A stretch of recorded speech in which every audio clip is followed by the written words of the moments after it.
আলাইকুম, hope you all are doing good. তো আজকে আমরা যাব আমাদের পার্শ্ববর্তী রাজার দেশ ভুটান।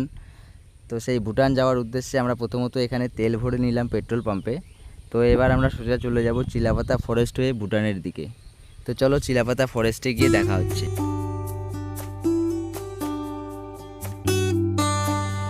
চিলাপাতা ফরেস্ট পৌঁছানোর দূর আগেই আমরা সবুজে ঢাকা সেই চা বাগান দেখতে পারি, যেটা মথুরা টি গার্ডেন নামে পরিচিত এবং মথুরা সেই বাজারের পাশেই।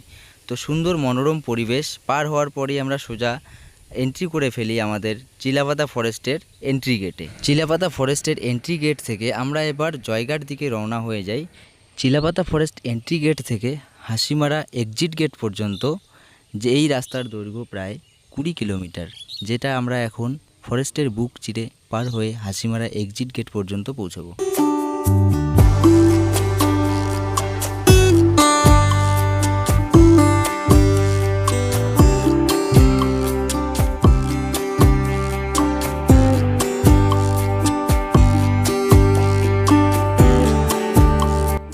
ফরেস্টের ঠিক মাঝ বরাবর এরিয়ায় প্রকৃতির সৌন্দর্য এবং সবুজ গাছপালার মাঝখানে এত সুন্দর একটি ঠান্ডা পরিবেশ, যেখানে গা শীতল করে দেওয়ার মতো অন্যরকম এক অনুভূতি। তো চলুন বেশি দেরি না করে ভুটানের সেই সৌন্দর্য প্রকৃতিতে যাওয়া যাক।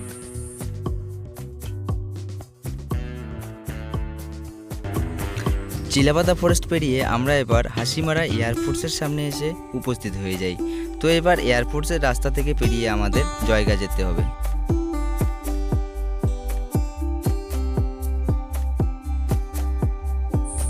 এতটা পথ অতিক্রম করার পর আমরা চলে আসি জয়গা ভুটান এবং ইন্ডিয়া ভুটানের মাঝ বরাবর জয়গা সেই ভিউ পয়েন্টে।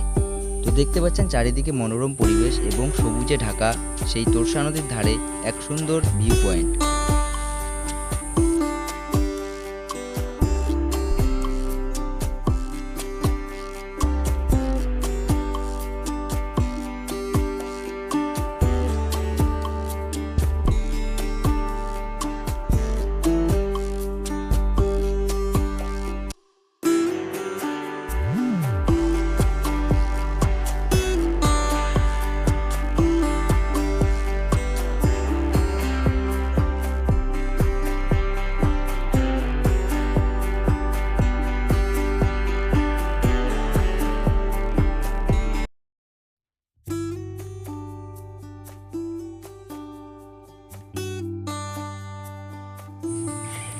ভুটান ইন্ডিয়ার মাঝ বরাবর পুরো ভিউ পয়েন্টটা জয়গার আমাদের ঘোরা কমপ্লিট হয়ে গেলে আমরা এবার বাড়ির দিকে রওনা হয়ে যাই।